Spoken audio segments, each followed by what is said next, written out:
Hello लोगोफोर, नोंथांमोन बयखौबो आंनि आलायारन ब्लग यूट्यूब चेनेलाव बरायग्रोनाय थाबाय आरो दिनैनि नैबे गोदान भिडिअ'बो नोंथांमोन बयखौबो बरायनाय जाबाय।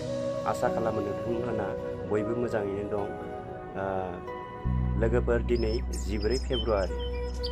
बे 14 फेब्रुआरियाव जों बयबो मिथिगौ मोजां मोनलायनायनि दिन होननानै। नाथाय बे 14 फेब्रुआरिखौ मानो मोजां मोनलायनायनि दिन एबा भेलेन्टाइन डे हिसाबै फालिनाय जायो, बेनि जारिमिनखौ नोंथांमोना मोनथिगौ ना? जुदि मोनथिया, बे भिडिअ'आ नोंथांमोननि थाखाय जोबोद गोनांथि जागोन। मानोना आं बेयाव फुल भेलेन्टाइन्स डेखौ मानो थाखाय खुंनाय जायो आरो मा जाहोननि थाखाय बे भेलेन्टाइन्स डेआ बयनिबो थाखाय मोजां मोनलायनाय सेंग्रा सिख्लाफोरनि थाखाय गोनांथि जानानै थाङो, बेखौ दिनै आं नोंथांमोननो बे भिडिअ'नि गेजेरजों फोरमायनो थाखाय आखायाव लाबाय। बिदिब्ला थौदो लोगोफोर, भिडिअ'खौ स्टार्ट खालामनाय जानोसै। नोंथांमोना नायलांबाय थादो जोबजासिम। आरो भिडिअ'खौ नायनानै जुदि नोंथांमोना मोजां मोनोब्ला अननानै चेनेलखौ साबस्क्राइब खालामनानै होदो, जुदि भिडिअ'खौ नायनानै इनफरमेटिभ मोनो अब्ला। बिदिब्ला रथ' लोगो नोंथांमोन, आं मोनसे खोथा बावलांदों। नोंथांमोना आंनि भिडिअ'खौ जाय नायदों आरो जायहा मोजां मोननाय दङ आरो दिनैनि दिनाव प्रप'ज खालामलायनो होननानै सानदों एबा प्रप'ज खालामबाय, नोंथांमोना आंनि भिडिअ'नि कमेन्ट बक्सआव कमेन्ट हरलायलायदो। आंबो एसे मिन्थिनोसै, जायहा मोजां मोनलायलायनाय दङ आरो जाय बे भेलेन्टाइन्स डेनि दिनाव प्रप'ज खालामलायबाय, बेखौबो आंबो मिन्थिनो मोनगोन। बिदिब्ला भिडिअ'खौ नायलांदो लोगो नोंथांमोन। लोगोफोर, भेलेन्टाइन डेआ जाबाय सासे सुबुंनि मुङै दोननाय मोनसे मुं, जाय सुबुंनि मुङानो भेलेन्टाइनमोन। बे जारिमिनारि साननि सल'आ अनलायनायजों बुंफबनाय गोनांमोन। बे सल'आ सासे अख्रा राजा आरो सासे अनफावरि सुबुं जायनि मुङा भेलेन्टाइन, बे सानैनि गेजेराव जानाय दावहानि सल'। बै सल'आ जागायजेनो रम हादरनि 3थि जौथाइनिफ्राय, जेराव सासे अनागारि राजा दंमोन जायनि मुङा क्ल'डियासमोन। बै राजानि मथेब्ला सासे हाबा जायै सान्थ्रि बेराफारसे हाबा जानाय सान्थ्रिनि रुजुनायाव बै हाबा जायै सान्थ्रिनि बिहोमा एबा गोहो बोलोआ बारासिन, बा दावहाथिलियाव हाबा जायै सान्थ्रिया बांसिन जुजिनो हायो, बेबायदिनोमोन राजानि गनायनाया। हाबा जानाय सान्थ्रिया गासै समावनो मोनसे सिन्थायाव गोग्लैयो जे आं दावहायाव थैयोब्ला आंनि बिसि फिसा नखरा मा जागोन, आरो बे सिन्थानि थाखायनो बियो दावहाथिलियाव गावनि आबुं ध्यानखौ होनो हाया, बेबायदि फोथायनाय दंमोन राजा क्ल'डियासआ।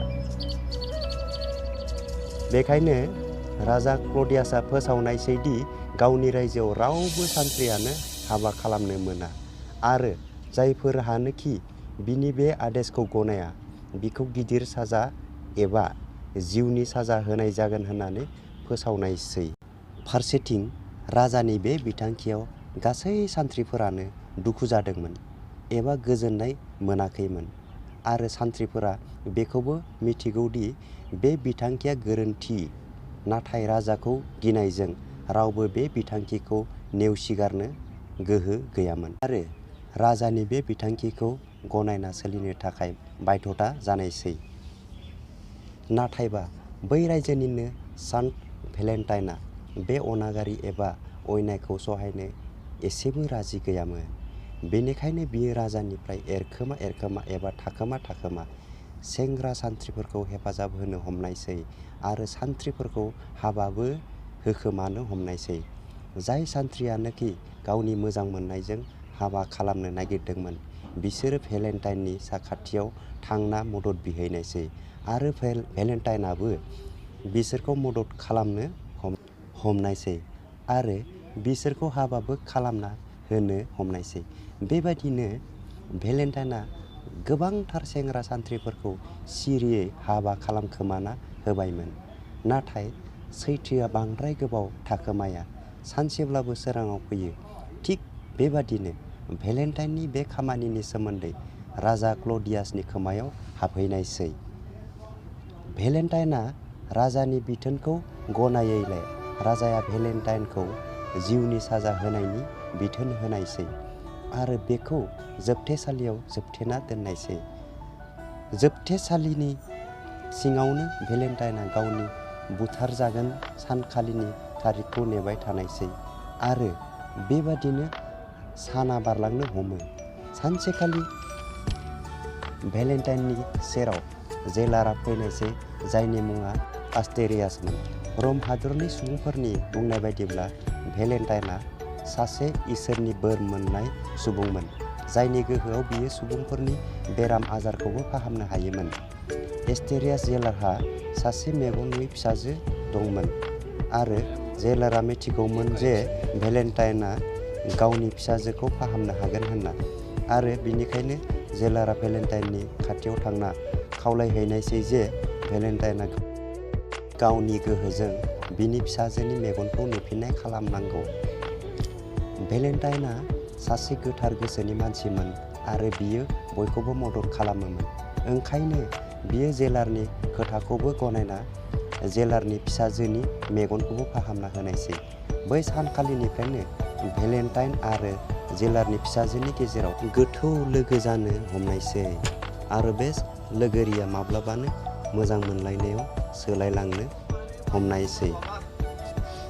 जेलारनि फिसाजोआ भेलेन्टाइननि बुथारजानो गोनां खोथाखौ सानै सानै जोबोद दुखुआव गोग्लैनायसै आरो जोबथायाव बै साना एबा 14 फेब्रुआरिया सफैनायसै जाय सानखालि भेलेन्टाइनखौ फासिनि दौलेङाव आलायनो गोनांसै।